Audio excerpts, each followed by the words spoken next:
জাহাঙ্গীরনগরে ছাত্রীকে ধর্ষণ চেষ্টা, সিসিটিভিতে দেখা ব্যক্তির তথ্য দিলে পুরস্কার দেবে পুলিশ। জাহাঙ্গীরনগর বিশ্ববিদ্যালয়ের এক ছাত্রীকে ধর্ষণ চেষ্টার ঘটনায় সন্দেহভাজন ব্যক্তির পরিচয় শনাক্তে জনসাধারণের সহায়তা চেয়েছে পুলিশ। এ ঘটনায় সিসিটিভি ফুটেজে দেখা এক ব্যক্তির ছবি প্রকাশ করে তথ্য দেওয়ার অনুরোধ জানানো হয়েছে। আজ শনিবার পুলিশ সদর দপ্তর থেকে পাঠানো এক জরুরি জনসচেতনতামূলক বার্তায় এ অনুরোধ করা হয়েছে। পুলিশ বার্তায় বলা হয়েছে, বিশ্ববিদ্যালয়ের ছাত্রীকে ধর্ষণ চেষ্টার ঘটনায় সিসিটিভি ফুটেজে দেখা ওই ব্যক্তির পরিচয় শনাক্তে কাজ চলছে।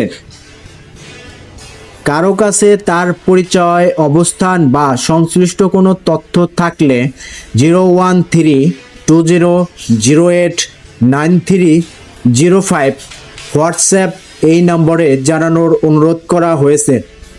পুলিশ সদর দপ্তরের বার্তায় আরও বলা হয়, তথ্যদাতার পরিচয় সম্পূর্ণ গোপন রাখা হবে। নির্ভরযোগ্য তথ্য দিলে পুরস্কারেরও ঘোষণা দেওয়া হয়েছে।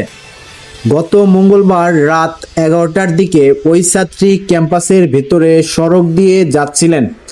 অভিযুক্ত ব্যক্তি তার পিছু নেন। এক পর্যায়ে ছাত্রীর গলায় জাল পেঁচিয়ে অন্ধকারের দিকে নিয়ে ধর্ষণের চেষ্টা করেছিল ওই ব্যক্তি। ছাত্রী নিজেকে রক্ষা করে সড়কে চলে আসেন। এ সময় সড়কে চলাচলকারী কয়েকজন ওই ছাত্রীকে উদ্ধার করে চিকিৎসা কেন্দ্রে নিয়ে যান। পরে ছাত্রীসহ শিক্ষার্থীরা সিসিটিভি ফুটেজে একজনকে দেখতে পান, তবে তার পরিচয় নিশ্চিত হওয়া যায়নি। এ ঘটনায় গত বুধবার দুপুরে বিশ্ববিদ্যালয়ের নিরাপত্তা শাখার ডেপুটি রেজিস্ট্রার মোহাম্মদ জেফরুল হাসান চৌধুরী বাদী হয়ে ধর্ষণ চেষ্টার অভিযোগে অজ্ঞাতনামা একজনের বিরুদ্ধে আশুলিয়া থানায় একটি মামলা করেন। ঘটনার বিচার দাবিতে বিশ্ববিদ্যালয় শিক্ষার্থীরা বিক্ষোভ করেন। ছাত্রীকে ধর্ষণ চেষ্টার ঘটনায় আসামিকে গ্রেপ্তারের 48 ঘন্টার আলটিমেটাম দিয়েছিলেন শিক্ষার্থীরা। এ সময়ের মধ্যে আসামি গ্রেপ্তার না হওয়ায় গতকাল শুক্রবার মধ্যরাতে উপাচার্যের বাসভবনের সামনে অবস্থান নিয়ে বিক্ষোভ করেন তারা। বিশ্ববিদ্যালয়ের প্রোটেক্টিয়াল টিমকে অবাঞ্ছিত ঘোষণা করেছেন আন্দোলনরত শিক্ষার্থীরা।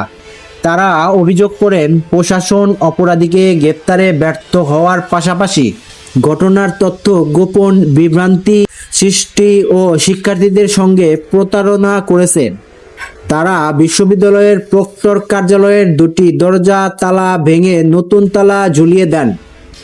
একই সঙ্গে আগামীকাল রোববার থেকে নতুন প্রশাসনিক ভবন অবরোধের কর্মসূচিও ঘোষণা করেন।